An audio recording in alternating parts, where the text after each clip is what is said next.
Prior to the season, not many people, including myself, had high expectations for the Pittsburgh Penguins this year. Very few people, if any, had the Penguins as a playoff team in 2026, let alone a potential contender in the Eastern Conference. And most people had Pittsburgh as a bottom 5 team, likely to be picking in the draft lottery.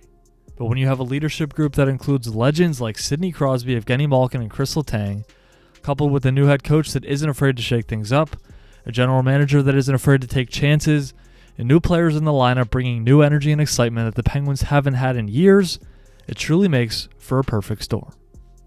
Before the season began, I made a video about Kyle Dubas, the Penguins, and many of the smart moves they made over the last year and a half.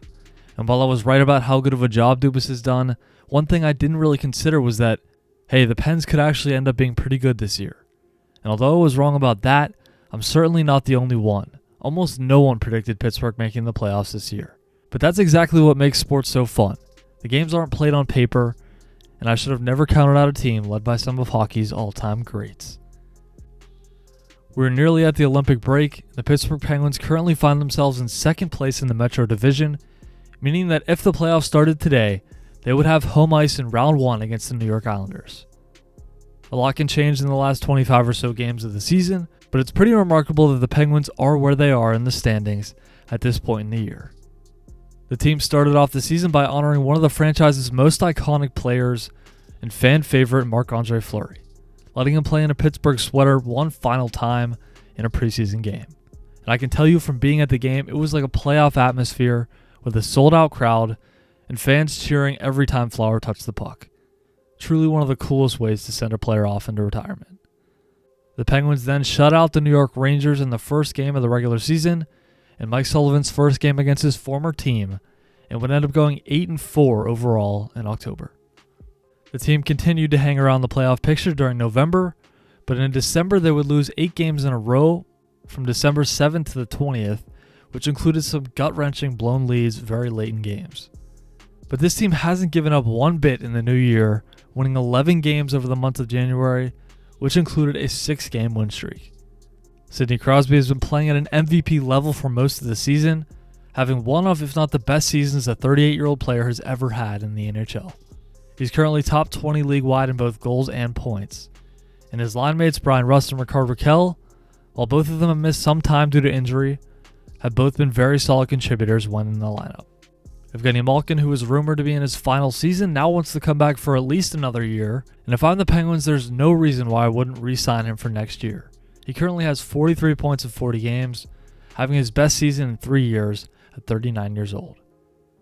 Erik Karlsson is also having a strong season, playing the best hockey he's played in the Penguins uniform, and Kris Letang, although he has his flaws, also still produces at a high level and can play in any situation while averaging over 22 minutes a night and seemingly never getting tired.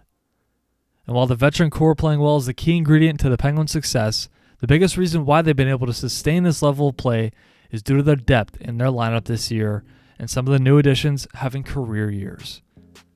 Anthony Mantha was signed in the offseason to a 1-year deal for $2.5 million, and so far this year, he has 20 goals and 41 points in 55 games, putting him on pace for career highs in both. Him staying healthy has been big for the Penguins, but he's clearly playing with confidence he hasn't had since his first few years in the league, and getting an opportunity to play top 6 in power play minutes has been a huge factor in that. Justin Brazeau signed a 2-year, $3 million deal in the offseason, and he's been just as good as his line mate Mantha, currently with 15 goals and 27 points in just 41 games, both of which are already career highs for the 6'6" power forward. Their ability to play anywhere in the top 9 and produce has been instrumental for the Penguins, and they've been some of the best free agent signings the Penguins have made in years. Parker Wotherspoon has also been great on defense for the Pens, complementing Erik Karlsson's game very nicely, and he's another guy who signed a very affordable 2-year, $2 million contract with Pittsburgh in the offseason.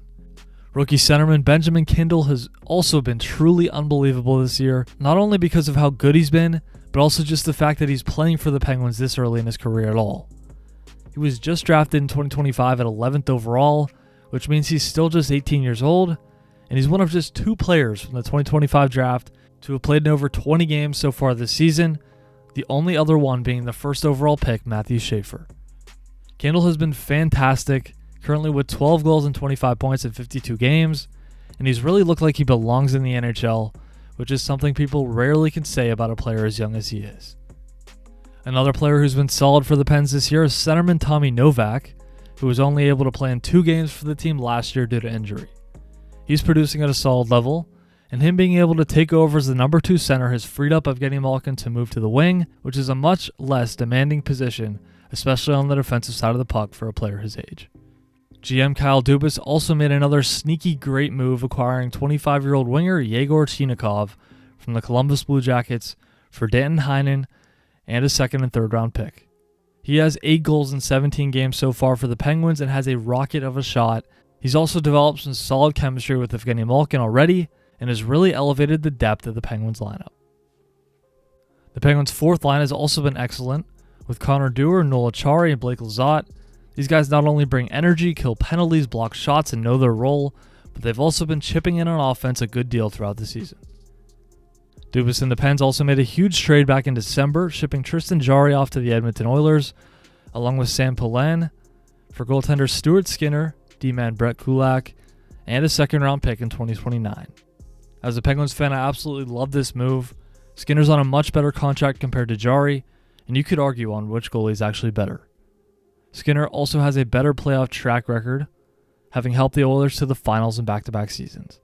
And then you throw in Brett Kulak, a veteran and very serviceable defenseman. Artur Shilovs has also been a serviceable backup for the Pens this year in net, and at just 24 years old, he's still getting used to being an NHL goaltender. Special teams have also been a huge part of the Penguins' success so far this season.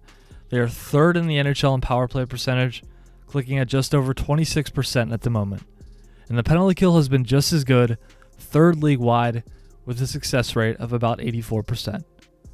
At this point, the Pittsburgh Penguins are playing with house money, and you can tell when you watch the games that this team is having a blast this year, and they seem to be a really tight group.